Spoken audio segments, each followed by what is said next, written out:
So it rained for a chunk of last night, but other than that, it was pretty pleasant. Well, other than that one maniac back there screaming for about 4 hours and the police showing up at 11:30 at night, right after somebody else had started screaming back at him. Good times. Gonna make a quick stop, use the bathroom, top off my battery, just to be safe. Okay, water's full, battery's topped off. Let's see what the trail's got today. Okay, so I've decided finally I've had enough. As soon as we can manage it, I'm gonna have my girlfriend Jen send me my stove. I've liked not having to use that much water in some of these dry sections and just the simplicity, but I'm sick of just scraping snack food, especially being in campgrounds like this, and I really miss coffee. So at this point, I don't know where my next proper stop's gonna be. I was kind of thinking I'd get a hotel in Keystone Heights up ahead, though it seems like options there might be limited. So we'll see. I think I've got about 2 days and change of food left on me. So I might have to figure out something a little bit off trail coming up. Also, there is more rain coming. The forecast basically is showing rain every day. Now sometimes it's like yesterday where it was perfectly clear until 5 o'clock when all hell broke loose. But it looks like Sunday I may be hiking in rain all day, depending on how far away I get and how far the weather pattern stretches. So these are a lot more rare on this trail versus the PCT, but these are trail registers. I actually wish there were more of them because it was really nice on the PCT where you're going along and you can kind of keep track of who's ahead of you and who's behind you. So it's really easy to pass somebody in the night early in the morning. So for about 4 hours last night, from maybe 4 or 5 o'clock on, there was this guy that would just start screaming in the back of the tent sites. Apparently it's been going on off and on for a couple of days. Their guess is he's on something. Sometimes he was yelling for help, sometimes he was banging things, sometimes he was just like moaning loudly. Finally, around 10 or 11 o'clock, somebody else goes over to talk to him, and it turns into a screaming match. He's yelling "fuck you" at the top of his lungs at this lady. So I finally called the police, and they showed up maybe 20 minutes later. And at that point, it was a quiet night. So that is actually very useful trail magic that people don't generally think of. I'm always running low on Ziplocs, as they wear out and wanting to repackage food and things. So that's kind of cool. I just came across this. There's not much, just a log and a sign.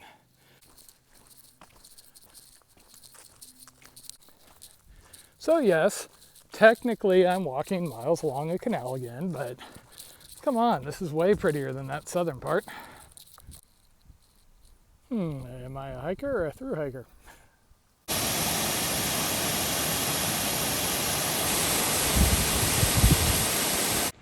So I'm not quite sure how that was supposed to work. I ended up walking down the fence looking for another gate for how I was reading that sign. I had the combination from the FTA, only to get down to the far end and get told by some guy who couldn't hear me to get back to the other gate and cross quickly because the lock was about to activate. Oh well, it worked. Turned out that first gate wasn't locked. I should have just looked closer. The cowbell was broken along with the button.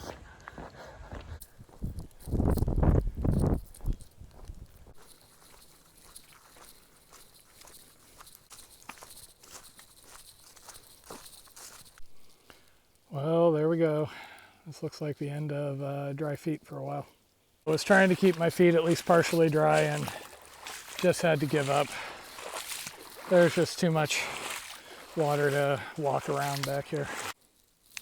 Feels like I'm on the Florida Trail proper again.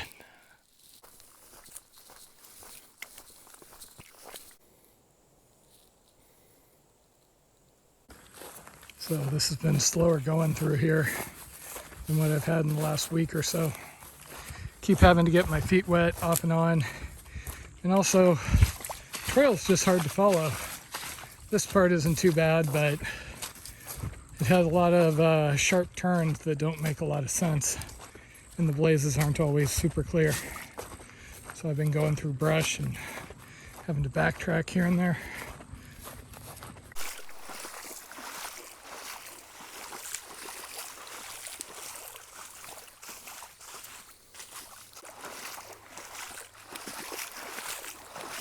So I'd really hoped to make about 20 miles today. It does look like, according to the weather report, that some heavier rain is on the way in a couple of hours. And once I cross the 4-mile mark ahead of me, looks like I'd have to make it about 12 to 14 miles to get through the next road walk and houses. So I might be stuck stopping a little earlier than I want to again today. Oh well.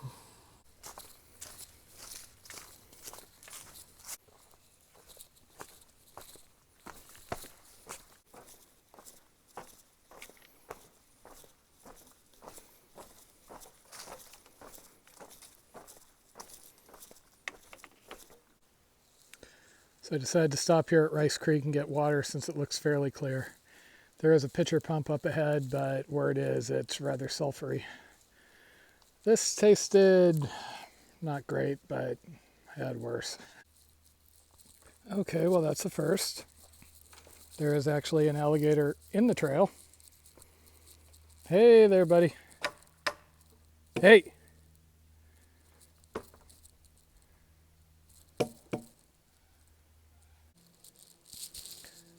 Come on, dude.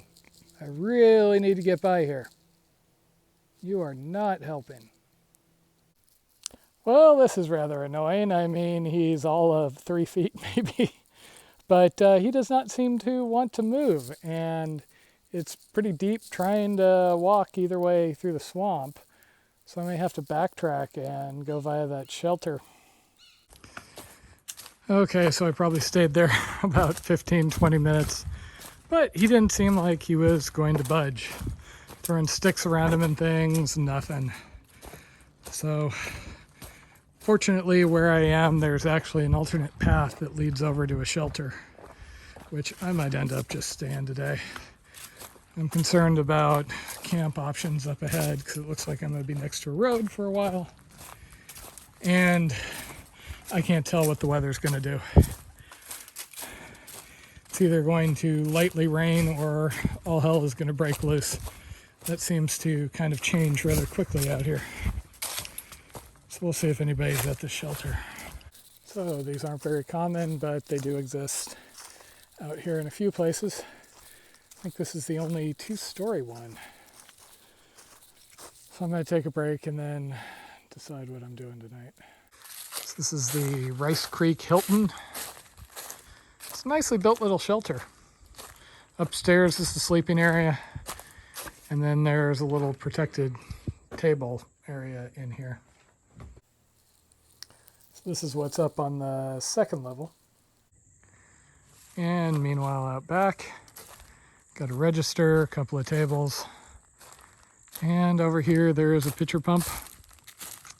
I am glad I got something out of that stream earlier though, because that is the most metallic tasting pitcher pump I've tried so far, I think. It just smells bad.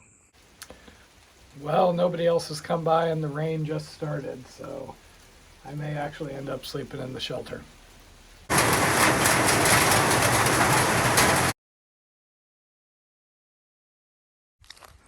So I know some of you guys just love shelters, but I don't think they're for me. Some other guys came by at about 8:30 at night. I was actually getting ready to clear out, figuring I'd go set up my tent, but they bypassed me. I just don't want to be in close quarters with COVID and everything going on, and you don't know how many precautions people are taking or how long they've been out here. But it was an okay night. I mean, it rained and it's really loud on the roof of the shelter. I just miss kind of the cozy environment of my tent. So it's been raining off and on all morning. I could hear it hitting the shelter. And now it's raining. But you know, it's just light enough, and not to mention it's 60 degrees, where it doesn't really make sense to have the rain gear on unless it maintains like this or gets a little bit harder. Just end up sweating more than the rain actually does. And of course, as I say that, you can hear it. It's getting louder. Also, all these little wood bridges I've been going over are now super slick. I've already almost wiped out going over one, so I'm gonna have to be careful. Okay, yeah, I think that's about rain gear time.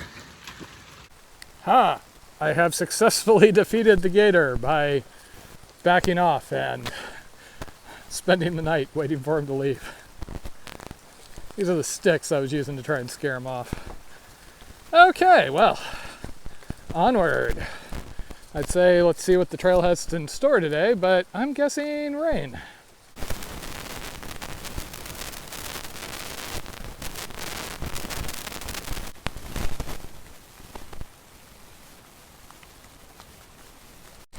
And now we got thunder and more rain. Woo! I'm getting flashbacks to Washington last September here. Trail basically went from having puddles to being a river to being completely flooded out. So this is fun. So the rain let up for at least the moment. Everything's pretty wet. Trail ended up flooding out for a while there and I had to wade. And then it was a long bike path in the rain. I was very tempted to actually get a ride into Palatka. Honestly, I just really wanted to go into Palatka and get some hot food. You know, the hotel room would have been nice too, but it's the hot food more than anything else. But it's Saturday on Valentine's Day weekend, and all the decent hotel options were going to be pretty expensive, so I'm just pushing forward. Hopefully maybe I can hitch into Stark or something, get a break there.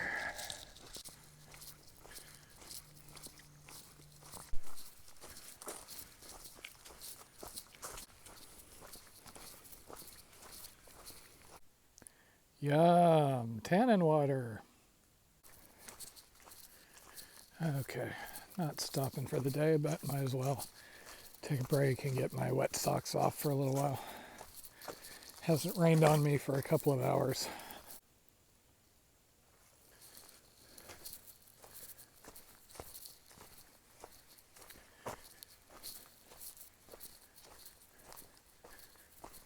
Another nice little hut. Basic, but kind of impressive. This smells kind of fresh.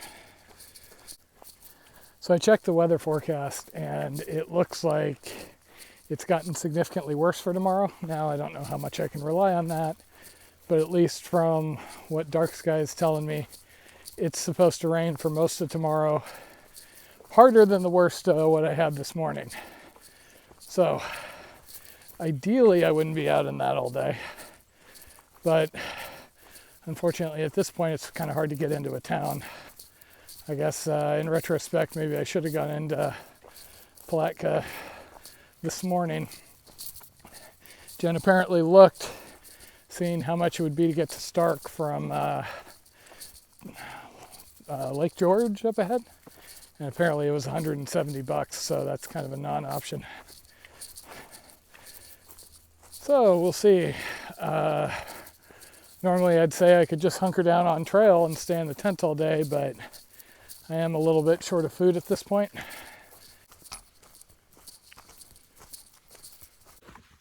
So what happened with the gator yesterday? I had a whole thing recorded, but there were sound issues with that clip, so I'm redoing it here.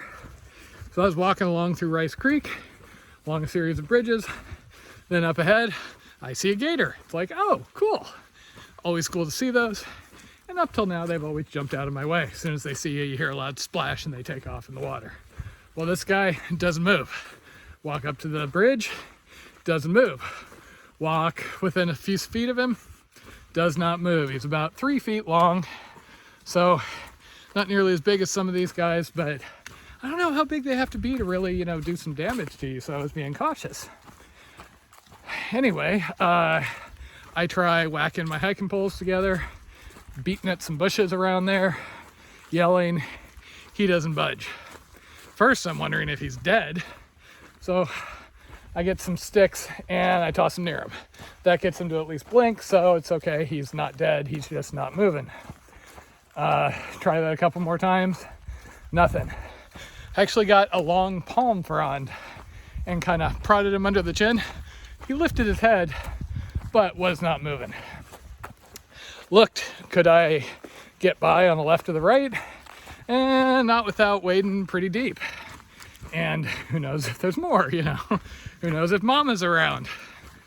So considering it was late in the day, and because of where I was, I actually had an option to backtrack and I could have gotten around because Rice Creek Shelter was there. So I backtracked, went to the shelter. About that time, the rain was starting. When I went back the next morning, he was gone. So a little bit of excitement, but frustrating. I mean, that cut me off from at least a couple of miles. So it looks like at this point the forecast has gotten worse, and as near as I can tell, there's no reasonable way to get off trail ahead of it and hunker in a hotel or anything. So my options are kind of limited here. There is a campground about 10 miles ahead, but in order to make it there and get a walk-in spot, I'd have to be there by 6, and I just won't make it through the road walk by then, even if the weather does cooperate. There is a Tinsley campsite about a mile ahead, which has a note from last year saying how there's a lot of noise from neighbors and dogs and things. So I decided to just pull over here. It's a quiet spot, and a mile is not going to make that much difference tomorrow.